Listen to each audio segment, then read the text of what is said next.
ये आकाशवाणी है।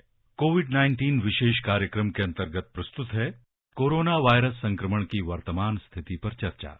प्रस्तुत कर रहे हैं आकाशवाणी संवाददाता नवीन सक्सेना। कार्यक्रम में आमंत्रित स्वास्थ्य विशेषज्ञ हैं नई दिल्ली के अखिल भारतीय आयुर्विज्ञान संस्थान के डॉक्टर राकेश गर्ग। नमस्कार। कोरोना जागरूकता श्रृंखला के आज के इस कार्यक्रम में आप सबका बहुत बहुत स्वागत है। कोरोना का डर हालांकि अब कुछ कम सा नजर आ रहा है। सभी चीजें धीरे धीरे खुल गई हैं। स्कूल भी बच्चों के अब खुलने वाले हैं। बूस्टर डोज की तैयारियां हो चुकी हैं। बूस्टर डोज दी जा रही है। इसके अलावा भी बहुत सी ऐसी सावधानियां हैं जो हम लगातार बरत रहे हैं। कोरोना का खतरा कम होता हुआ नजर आ रहा है, लेकिन उसके बावजूद भी कहीं ना कहीं कोई ना कोई सवाल, कोई ना कोई प्रश्न और जिज्ञासाएं ऐसी हैं जो अभी भी हमें घेरे हुई हैं। उसमें खासकर बात करें तो ये है कि क्या अब मुझे दोबारा कोरोना हो सकता है? क्या अब दोबारा कोरोना की कोई लहर आ सकती है? क्या अब कोरोना के और दूसरे जो लक्षण हैं वो मेरे में दोबारा आ सकते हैं, बावजूद इसके कि मुझे कोरोना की सभी वैक्सीन लग चुकी हैं? तमाम सवालों का जवाब देंगे। आज हमारे साथ मौजूद होंगे डॉक्टर राकेश गर्ग, जो आपके सभी सवालों का जवाब देंगे और आपकी जिज्ञासाओं को शांत करेंगे जो भी कोरोना से संबंधित है।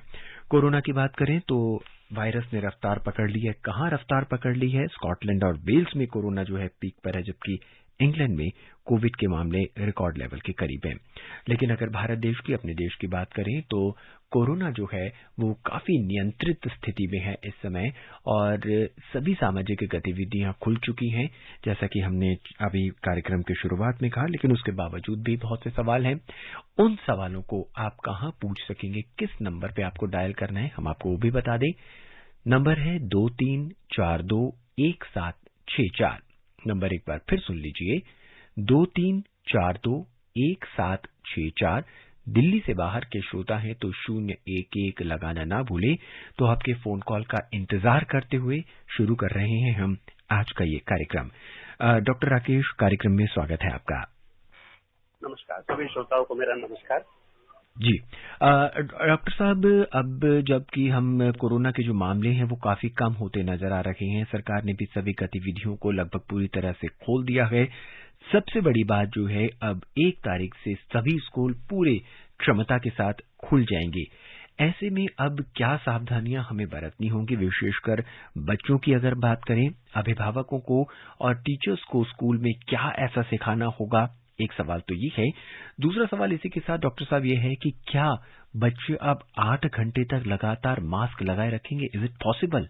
डॉक्टर गर्ग, काफी अच्छा सवाल है। बिकॉज जैसे हमने अभी पिछले समय में देखा, जो कोविड की वेव्स रही हैं, तो काफी उतार चढ़ाव हमने देखा इन्फेक्शन उस सभी के रिलेशन में। अभी जो हमें लगता है कि जो सब्सिक्वेंट इन्फेक्शन का जो रेट रहेगा या सब्सिक्वेंट वेव्स आने की जो उम्मीद है, ऐसा लगता है कि उसमें सीवियरिटी और इन्फेक्टिविटी कम होनी चाहिए। रीजन बहुत सारे हैं कि वायरस की जब एक साइकिल, जो लाइफ साइकिल है, जैसे वो धीरे धीरे आगे बढ़ती है तो उसकी जो इन्फेक्शन की क्षमता है वो धीरे धीरे वीक होती रहती है। एक नॉर्मल उसका एक प्रोसेस, लाइफ साइकिल का प्रोसेस है। दूसरा, हमने ये भी देखा कि वैक्सीनेशन रेट्स हमारे काफी अच्छे हो गए हैं। जब हम एक बात करते हैं हर्ड इम्यूनिटी, हम बोलते हैं कि अगर कम्युनिटी के अंदर जो एक इन्फेक्शन की वजह से या इम्यूनाइजेशन की वजह से एक जो इम्यूनिटी डेवलप हो जाती है, वो जब 70-80% तक हो जाती है तो वायरस बहुत एग्रेसिव नहीं रहता है कम्युनिटी के अंदर। तो ये अगर हम सारी चीजों को देखें तो ऐसा लगता है कि आने वाले समय में अगर वायरस दोबारा से भी म्यूटेट होकर इन्फेक्शन करता है, जो कि उम्मीद रहेगी, ये कुछ समय के लिए रहने वाला है हमारे साथ, ये कोविड का वायरस म्यूटेट होते होते कुछ रहेगा सालों तक। तो लेकिन बाकी जो हमने सारी सावधानियां रखी उसकी वजह से इसका रिस्क थोड़ा सा कम रहेगा। लेकिन हमें अब इस वायरस के साथ जीना काफी हद तक सीख गए हैं, और इसके साथ हमें अभी जीना है कुछ समय के लिए, तो थोड़ी सी सावधानियां तो हमें रखनी पड़ेगी। जैसे हम होता है कि वेरी क्लोज गेट टुगेदर होता था, या हमारा जो कैफेटेरिया, कैंटीन में बच्चे लोग इकट्ठा बैठ के खाना खाते थे, वो थोड़ा सा हमें कुछ टाइम से अवॉइड करें तो एक जहाँ तक आते कि इन्फेक्शन का जो एक हॉटस्पॉट जो हम बोलते हैं कि स्कूल में, वो नहीं बनेगा। तो वो सावधानियां रखें। लेकिन साथ में भी देखें कि छोटे बच्चे हैं, उनको हम खेल कूद से तो मना नहीं करेंगे, क्योंकि 2 साल वो प्लेग्राउंड से दूर रहे हैं, उनकी फिजिकल ग्रोथ, मेंटल ग्रोथ एक फिजिकल एक्टिविटी से भी रिलेटेड रहती है। बट जब एक प्लेग्राउंड में खेलते हैं तो एक अच्छा डिस्टेंस मेंटेन रहता है। लेकिन यह है कि जैसे जैसे इन्फेक्शन या कोविड वायरस हमारी कम्युनिटी में आएगा तो हमें डिसीजंस कुछ समय समय पर लेने पड़ेंगे। उसमें हमें एक्सपर्ट्स का ओपिनियन, गवर्नमेंट की पॉलिसीज को फॉलो करें। मैं आपको एक पूरा नेक्स्ट 1 ईयर का रोड मैप तो नहीं दे सकता हूँ कि किस तरह से वायरस आएगा या कैसे उसकी इन्फेक्टिविटी रहेगी, बट यस, समय समय के अनुसार जैसे ये वायरस कम्युनिटी में आएगा, इसकी इन्फेक्टिविटी जिस तरह की रहेगी उसके बेसिस पे हम डिसीजन ले सकते हैं। और तब तक थोड़ी थोड़ी सावधानियां रखें कि जब हम बहुत क्लोज बैठे हैं तो उस वक्त मास्क लगा लें। अगर प्लेग्राउंड में बहुत दूर दूर बैठे हैं तो शायद उस वक्त अगर सोशल डिस्टेंसिंग बहुत अच्छे से मेंटेन है तो उस टाइम हम शायद मास्क उतार सकते हैं। प्लेग्राउंड में अगर हम ऐसा गेम खेल रहे हैं जो एक वैसी डिस्टेंसिंग मेंटेन रहता है, जैसे क्रिकेट की बात करें, तो वहां पर थोड़ा सा एक सेफ्टी तो रहेगा। तो वो थोड़ा सा हमें एक मॉडिफिकेशन, टीचिंग मॉडिफिकेशन या लाइफस्टाइल मॉडिफिकेशन कुछ समय के लिए करें तो हमारे बच्चे सेफ रहेंगे। जी, लाइफ स्टाइल मॉडिफिकेशन एक बात निकल कर आएगी। डॉक्टर साहब पे चर्चा हम इस पे आगे जारी रखेंगे। बहरहाल हमारे पहले श्रोता जो हैं वो शायद कार्यक्रम में इंतजार कर रहे हैं, क्योंकि जैसे ही कार्यक्रम शुरू हुआ उन्होंने तुरंत हमें फोन लगा दिया। बिहार के दरभंगा से ब्रह्मदेव जी, आइए उनका सवाल सुनते हैं। ब्रह्मदेव जी, स्वागत है आपका। हेलो डॉक्टर साहब, नमस्कार। नमस्कार ब्रह्मदेव जी। डॉक्टर साहब, जैसे कि कोरोना का हम लोग ने डबल डोज ले लिए हैं जी, तो मतलब तीसरा डोज भी लेना पड़ेगा? जी ब्रह्मदेव जी, ये सवाल काफी अच्छा है और काफी लोगों से ये क्वेश्चन आ सकता है माइंड में, तो आई थिंक आपने अच्छा सवाल पूछा, सभी के लिए फायदा करेगा। इस तरह का जो वैक्सीन होता है ना, इसकी इम्यूनिटी कुछ समय के लिए हमारे शरीर के अंदर रहती है। अगर हम एक बूस्टर डोज लगवाते हैं तो वो जो इम्यूनिटी की क्षमता है बॉडी के अंदर, वो एक बूस्टर की तरह बढ़ जाती है। तो जो हाई रिस्क पॉपुलेशन हैं, जिनको कुछ बीमारियां हैं, बुजुर्ग हैं, उनको एक बूस्टर डोज लेने में कोई नुकसान नहीं है, फायदा ही करेगा, ताकि उनको इन्फेक्शन होने के चांसेस बहुत कम हो जाए। अगर हो भी तो इतनी कम सीवियरिटी हो कि उनके शरीर पर उसका ज्यादा दुष्प्रभाव ना पड़े। तो आई थिंक जिन हमारे श्रोताओं को कुछ बीमारियां जैसे ब्लड प्रेशर, शुगर की बीमारी, हार्ट की दिक्कत है, किडनी की प्रॉब्लम है, 60 साल से ज्यादा है, तो उन लोगों को बूस्टर डोज लेने में फायदा रहेगा। जी, हमारे अगले श्रोता हैं हिमाचल प्रदेश के कुल्लू से राजू सिंह जी, हमसे जुड़ चुके हैं अपनी जिज्ञासा और सवाल के साथ। राजू जी, स्वागत है आपका। सर नमस्कार। नमस्कार। अभी सर मैंने पढ़ा था कि सर 35% लोगों ने अभी तक जो है टीके की डोज नहीं ली है। कहाँ पर दिक्कत आ रही है? क्या लोगों में उदासीनता है या जागरूक करने की कमी है? जी डॉक्टर साहब, अभी भी कुछ परसेंटेज ऑफ पॉपुलेशन है जिन्होंने अभी तक वैक्सीन की डोज नहीं ली है। हम आपसे जानना चाहेंगे और आपके माध्यम से लोगों को ये बताना चाहते हैं कि ये डोज लेना कितना आवश्यक है, कितना जरूरी है for the future concern also. I think बहुत अच्छा सवाल पूछा राजू जी आपने कि ये उदासीनता क्यों है। बट हाँ, ये तो मैं जरूर कहूंगा कि जब शुरू में हुआ था उस वक्त थोड़ी सी उदासीनता थी, बट अभी लोग आगे बढ़ चढ़ के लगा रहे हैं। फर्स्ट डोज तो बहुत परसेंटेज लोगों को लग चुका है, इवन बूस्टर भी लग रहा है। जो शुरू में थोड़ी शंकाएं थी ना कि इससे कुछ साइड इफेक्ट हो सकते हैं, इससे कुछ बीमारी हो सकती है, इससे शरीर पर दुष्प्रभाव हो सकते हैं, अब तो इतने सारे करोड़ों वैक्सीन लग चुके हैं, पूरे विश्व में नहीं सिर्फ भारत के अंदर भी इतने सारे वैक्सीन लग चुके हैं और इस वैक्सीन की सेफ्टी अच्छे से प्रूव हो चुकी है। तो उनके मन में ये था कि ये वैक्सीन से हमें ये तरह की दिक्कत हो सकती है, शरीर में कुछ गलत प्रभाव होता है, वो तो हमारा एक क्लियर हो गया, तो ऐसी कोई दिक्कत तो नहीं है। दूसरा, जिन लोगों को लगता है कि एक अंदर से आता है ना, हम डिनायल मोड होता है कि हमें इन्फेक्शन तो हो ही नहीं सकता, हमें लेने की क्या जरूरत है, इन व्यक्तियों के लिए मैं बोलना चाहूंगा कि ये कोविड का इन्फेक्शन तो किसी को भी हो सकता है। आप कहीं ना कहीं तो बाहर जाएंगे, कहीं से भी कोविड लग सकता है। हमारे कोई भी व्यक्ति ऐसे नहीं है जो ऐसे बोले हैं कि ये इन्फेक्शन मेरे पास नहीं हो सकता है, मैं 24 घंटे मास्क लगाता हूँ, नहीं होगा मेरे पास, मैं घर से बाहर नहीं जाता हूँ कभी भी। तो ये सारी चीज तो 100% टाइम पॉसिबल नहीं है। आपको बाहर तो कुछ जाना ही पड़ेगा काम करने के लिए, बाहर से तो कुछ लोग आएंगे ही घर में, तो इसलिए ये सारे प्रिकॉशन तो जरूरी हैं। बट इस प्रिकॉशन के बावजूद भी अगर आप वैक्सीन लगवाते हैं तो आपको एक एडिशनल सिक्योरिटी मिल जाती है, एक एडिशनल सेफ्टी मिल जाती है कि इन्फेक्शन होगा भी तो उसकी सीवियरिटी बहुत कम होगी। तो मेरा सबको सजेशन यही रहेगा कि सभी लोग बिल्कुल without any fear, without any doubt अपनी पूरे वैक्सीन की डोज लें, और जिन लोगों को थोड़ा हाई रिस्क पॉपुलेशन है वो बूस्टर के लिए भी जरूर सोचें। जी डॉक्टर साहब, बूस्टर डोज की लगातार बात हो रही है। हम आपके माध्यम से ये भी जानना चाहेंगे कि बूस्टर डोज आखिर है क्या? क्या उसी डोज की कुछ क्वांटिटी ज्यादा है या फिर इसका जो कॉम्बिनेशन है वो कुछ अलग तरह का है? बूस्टर डोज का मतलब यही होता है कि जो हमारा वैक्सीन पहले लगा है उसी को हम कुछ समय के बाद लगा देते हैं। वैक्सीन वही रहता है। वैक्सीन अभी है क्रॉस ओवर वैक्सीन, या जैसे आपने देखा कि हमारे भारतवर्ष में शुरू में 2 तरह के वैक्सीन थे, तो कुछ बाहर के दूसरे देशों में आया कि क्रॉस ओवर करें, बट अभी हम यही कहेंगे कि अगर आपने 2 वैक्सीन लगाए, उसी वैक्सीन को कुछ समय के बाद 9 महीने से 1 साल के बाद अगर दोबारा से लगाते हैं सेम डोज का वैक्सीन, सेम टाइप का वैक्सीन, तो उससे आपकी इम्यूनिटी बूस्ट हो जाती है, तो उसको बूस्टर डोज बोलते हैं। वो सेम वैक्सीन रहता है जी, कोई डिफरेंट नहीं है उसमें। जी डॉक्टर साहब, बूस्टर डोज की लगातार चर्चा हो रही है। हो सकता है कि इस बूस्टर डोज से और 6 महीने के लिए इम्यूनिटी आपकी बूस्ट अप हो जाए। अब एक प्रश्न मन में ये भी आता है, क्या बूस्टर डोज के बाद अगर ये वेरिएंट रहता है फिर क्या किसी और डोज की जरूरत पड़ेगी हमें? ये देखो, ये एक पैंडेमिक था ना, पूरा नया वायरस आया है। अभी बहुत फ्यूचर का प्रिडिक्ट करना पॉसिबल नहीं रहेगा हमारे लिए। इस पूरे आप पिछले 2 साल से ज्यादा का समय हो गया है। इसको अगर हम देखें, साइंटिफिक रिसर्च हुआ, उसमें चेंजेस आते रहे हैं, तो आई थिंक प्रिडिक्शन करना एक ठीक नहीं रहेगा मेरे को इस माध्यम पर। जैसे जैसे समय आएगा, हमारी government policies, scientific research, ICMR की गाइडलाइंस समय समय पे आती रहती है। जिस तरह का वायरस का वेरिएंट आएगा, उसका कैसे रिस्पॉन्स है सीवियरिटी में, इस वैक्सीन से उसको कितना रिस्पॉन्स मिल रहा है, उसको उसकी इम्यूनिटी को फायदा हो रहा है कि नए वेरिएंट में कि नहीं, आने वाले समय पर बताएगा। और पूरा उम्मीद है कि हमारा गवर्नमेंट की तरफ से पॉलिसीज निकलती रहती है, तो जैसे जैसे नया वायरस का वेरिएंट कैसे आएगा उसको प्रेडिक्ट करना बहुत मुश्किल है।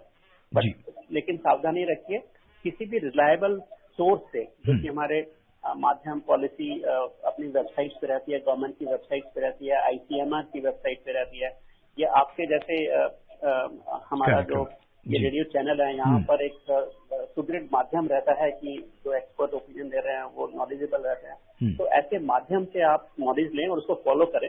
र्यूमर्स को ना फॉलो करें, क्योंकि कई बार वो सोशल मीडिया में इस तरह के र्यूमर्स आते हैं जिसका कोई एक साइंटिफिक बैकग्राउंड नहीं होता, तो उसको फॉलो ना करें। किसी भी रिलायबल सोर्स से फॉलो करें और उसको फॉलो करें कि आपको बूस्टर लगाना है, रिपीट करना है कि नहीं करना। जैसे आपने देखा हो ना कि हम जो बुजुर्ग होते हैं, जिनको किडनी की बीमारी होती है, तो हम उनको बोलते हैं एक वैक्सीन, बोलते हैं एच इन्फ्लुएंजा का वैक्सीन, जो हर साल लगता है, और लगता है कि वो उसको हम बोलते हैं कि अक्टूबर नवंबर के आसपास लगाइए तो आपको ये एच इन्फ्लुएंजा का वैक्सीन इन्फेक्शन नहीं होगा। वो हर साल लगता है, तो बहुत लोग लगवाते हैं इस चीज को। तो ऐसा नहीं है कि अभी कोविड में ही हम बोल रहे हैं कि इस वैक्सीन को हर साल लगवाना चाहिए कि नहीं, तो ये कुछ नया चीज नहीं है। पहले से भी पूरे भारतवर्ष में नहीं, पूरे विश्व के अंदर इस तरह के ईयरली वैक्सीनेशन प्रोग्राम चलते रहते हैं। जी, कार्यक्रम में हमारे अगले श्रोता अपने प्रश्न, अपनी जिज्ञासा के साथ जुड़ चुके हैं। फतेहगढ़ साहिब से रमेश कुमार। रमेश जी, स्वागत है, क्या जानना चाहते हैं? हेलो, नमस्कार जी। नमस्कार डॉक्टर साहब जी को नमस्कार जी। नमस्कार रमेश जी। हाँ जी, मैं रमेश कुमार, गांव संतपुरा सोटियां, जिला फतेहगढ़ साहिब, पंजाब से बोल रहा हूँ जी। जी कहिए। जब से हमने एक बूस्टर डोज भी लगा लिया है, हमारे 62 एज है। मैं ये बात पूछनी चाहता हूँ, जो इम्यूनिटी बढ़ती है, एक जिसको टेस्ट कराए कितनी देर के बाद पता लग जाता है इम्यूनिटी बढ़ चुकी है टीका लगाने के बाद? जी डॉक्टर जी। हमें जी आप चिंता नहीं कीजिए, अगर बूस्टर लग गया है तो आप टेस्टिंग की जरूरत नहीं है कुछ कराने की। आप बिल्कुल निश्चिंत रहिए और अपना आराम से सावधानी रखिए, क्योंकि मैं इसलिए इस बात को बोल रहा हूँ कि उसके बावजूद अगर आपको बूस्टर डोज लग गया तो थोड़ी सी सावधानी थोड़ी सी रखना बेहतर रहता है। कि आप बहुत भीड़ भाड़ वाले इलाके में जा रहे हैं, किसी को सर्दी जुकाम है, नाक बह रही है, खांसी है, तो उन लोगों को थोड़ा सा सावधानी रखनी चाहिए। वो लोग घर में रहें, भीड़ भाड़ वाले एरिया में ना जाएं, मास्क लगा के रखिए जहाँ पर लगता है आपको बहुत भीड़ है। तो आई थिंक आने वाला कुछ समय हमें, जो आप शुरू में बात करते हैं ना, लाइफस्टाइल मॉडिफिकेशन, मतलब हमें अपना रोज की दिनचर्या को थोड़ा सा बदलाव करने की जरूरत है आने वाले कुछ समय के लिए, क्योंकि कोविड हमारे साथ रहेगा, हम कोविड के साथ रहेंगे और हमें सेफ रहना है। तो उसके चलते हुए आप थोड़ा सा सावधानियां रखें, थोड़ा सा अपने ऊपर संयम रखिए कुछ आने वाले समय में। ये टेस्टिंग जो आप बोल रहे हैं कि इम्यूनिटी कितनी बढ़ गई है कितनी नहीं है, ये इससे बहुत ज्यादा फायदा नहीं होता। तो इस सभी चीज के लिए अपना समय और पैसा बर्बाद ना करें, बूस्टर लगवाएं और निश्चिंत होकर छोटी छोटी सावधानियों को फॉलो करें, आप सेफ रहेंगे। जी डॉक्टर साहब, इस बूस्टर डोज के बाद भी लोगों में जैसे फर्स्ट या सेकंड डोज पर हल्का सा फीवर था या कुछ और तरह के कॉम्प्लिकेशन थी, वो भी आ सकती हैं क्या? जो अक्सर देखने को मिला ना कि अक्सर 1 या 2 दिन के लिए हल्का बुखार या थोड़ी सी माइल्ड या थकावट की रहती है जी। और जिनको थोड़ा ज्यादा तकलीफ लगता है वो क्रोसिन लेंगे तो ठीक हो जाता है। इससे ज्यादा किसी को जरूरत नहीं पड़ी है। और बूस्टर डोज में क्योंकि उनको पहले इम्यूनिटी रहती है तो हल्का फुल्का 1-2 दिन के लिए बुखार रहता है। वो तो आपने देखा ना कि जिन लोगों के छोटे बच्चे हैं ना उनको तो वैक्सीन लगता है, डीपीटी का लगता है, टेटनस लगता है, तो उनको भी तो बुखार होता है। हम उनको तो मना नहीं करते हैं, उनको बंद नहीं करते हैं वैक्सीन, क्योंकि वो बच्चों के लिए बहुत फायदेमंद है। तो उनको भी तो हम क्रोसिन का थोड़ा सिरप दे देते हैं ना 1-2 दिन के लिए जी। तो बड़ों के लिए अगर ये वैक्सीन लग रहा है, हल्का फुल्का बुखार रहता है, अच्छे से रेस्ट कीजिए, पानी वानी पीजिए, ज्यादा तकलीफ लगता है तो क्रोसिन ले लीजिए, तो आई थिंक कोई दिक्कत नहीं रहेगा। जी। झारखंड का रुख करते हैं, वहां से हमारे अगले श्रोता शामू महतो हमसे जुड़ चुके हैं। महतो जी, स्वागत है आपका। नमस्कार, जमशेदपुर झारखंड से मैं श्यामू महतो बोल रहा हूँ सर। जी कहिए। जी, मेरा तो सवाल है, इस वक्त तो जो भारत के बाहर यानी चाइना और अन्य देशों में क्या स्थिति है इस कोविड की, चर्चा करें। और नेक्स्ट क्वेश्चन है कि हमारा जो दिनचर्या है, इस दिनचर्या में जो एक्सरसाइज हम करते हैं ये हमारा कितना फायदेमंद होगा, थोड़ा कृपया बताएं। Thank you.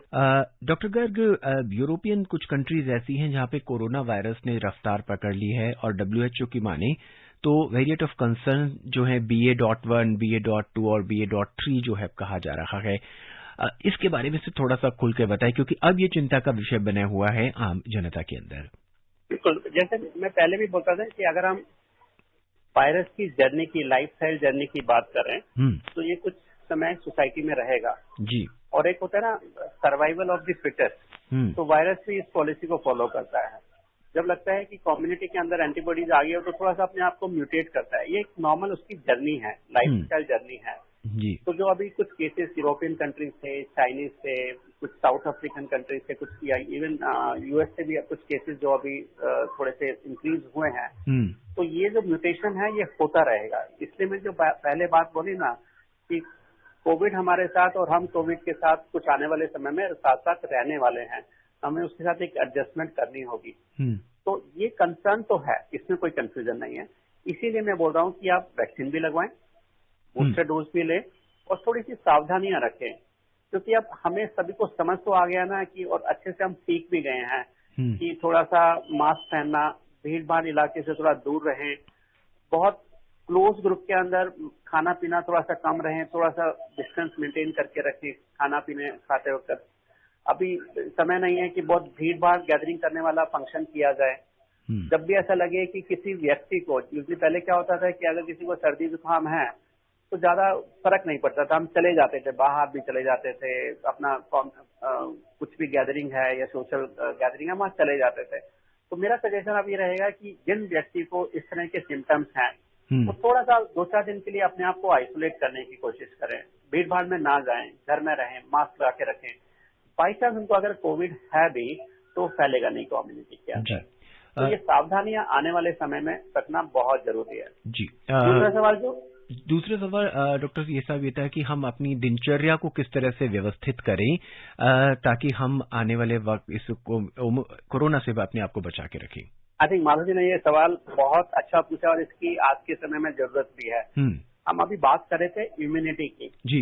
हमने बोला इम्यूनिटी वैक्सीनेशन से बढ़ता है, लेकिन साथ में हमें ये भी समझना है कि अगर हम अच्छा खान पीना रखें, अपनी सेहत का ध्यान रखें जी, थोड़ा सा फिजिकल एक्सरसाइज करें, आधा से पौना घंटा अपनी क्षमता के अनुसार अगर हम बेस्ट वॉक भी करते हैं तो हमारी बॉडी की जो क्षमता है, इम्यूनिटी की क्षमता है, वो भी इंक्रीज होती है जी।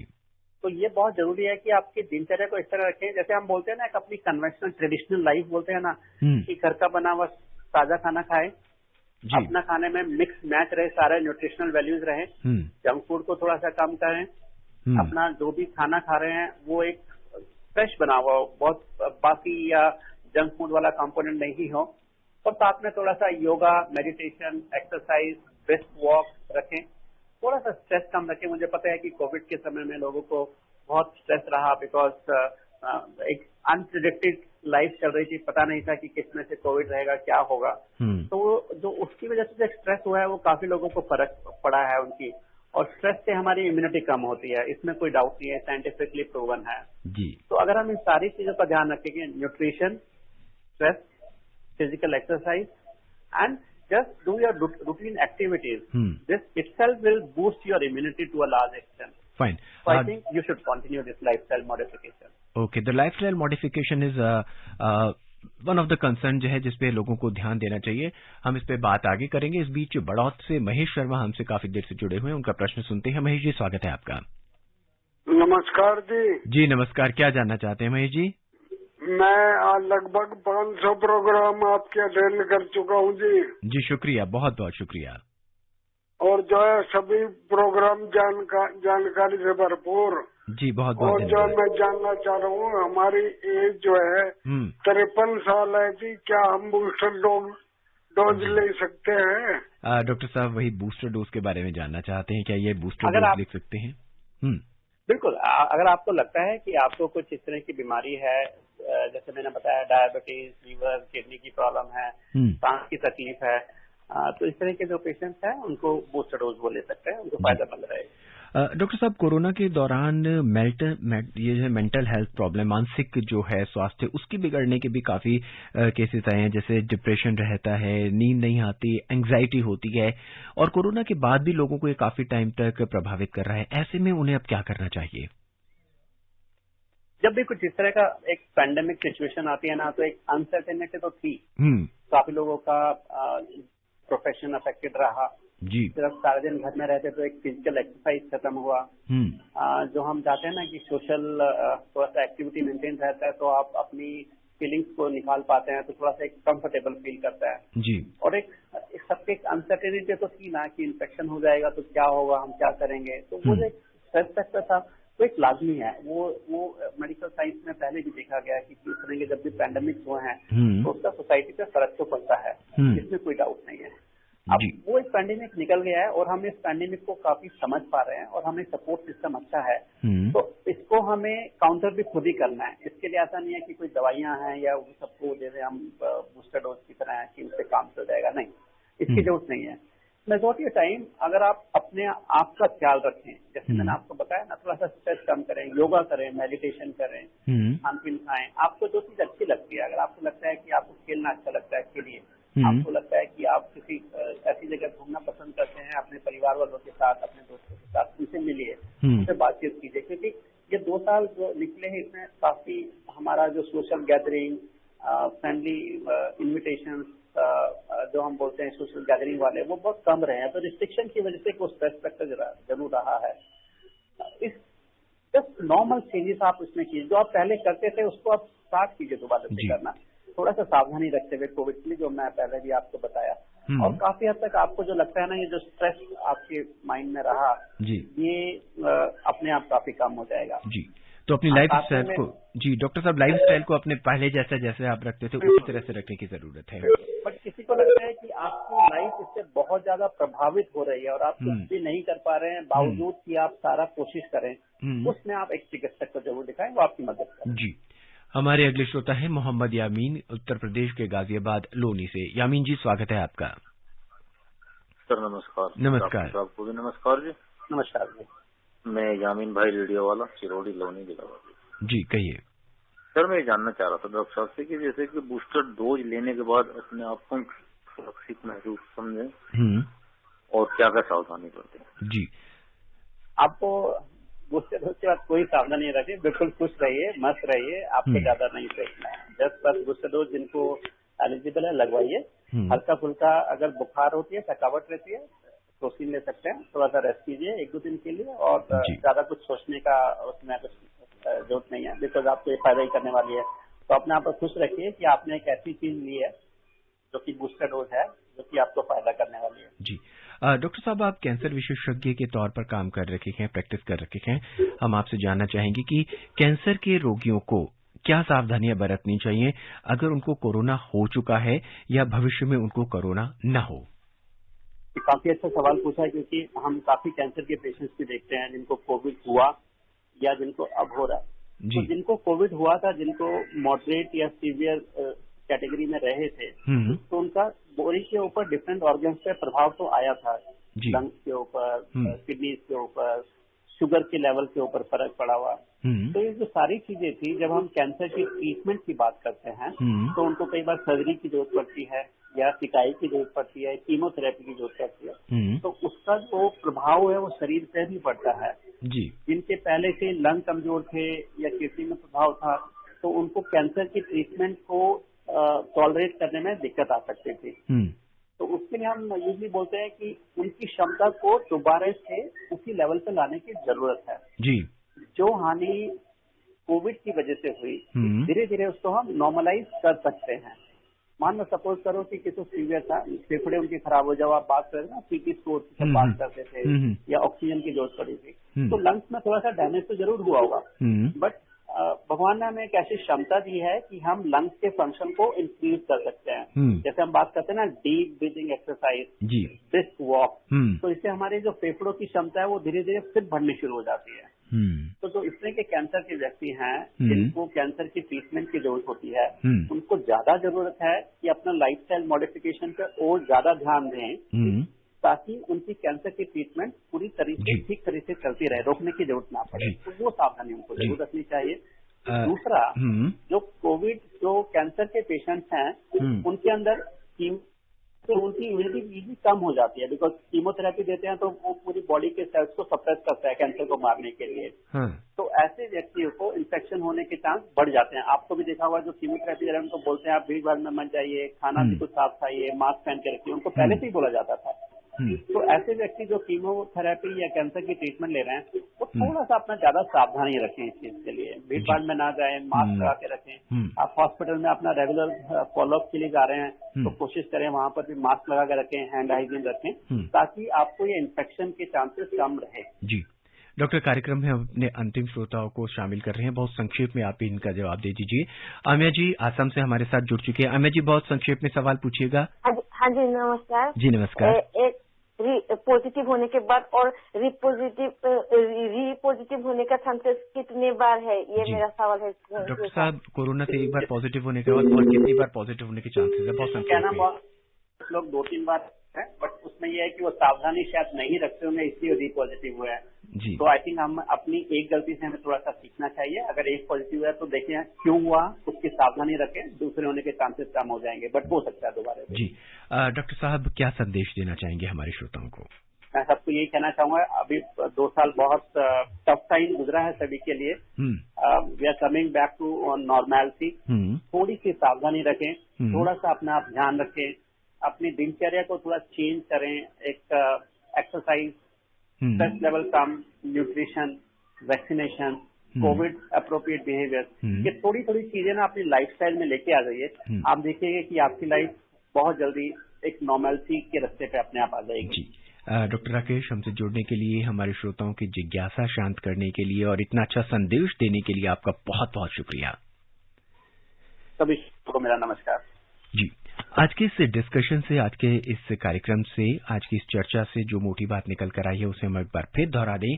अपने लाइफ स्टाइल को थोड़ा सा चेंज कीजिएगा और कोशिश कीजिएगा कि आप अपने आप को खुश रखें और जितना भी स्ट्रेस है उसको अपने आप से दूर रखिएगा। कोरोना आपसे दूर रहेगा और सभी सावधानियां बरतिएगा। बहरहाल आज के इस अंक में बस इतना ही।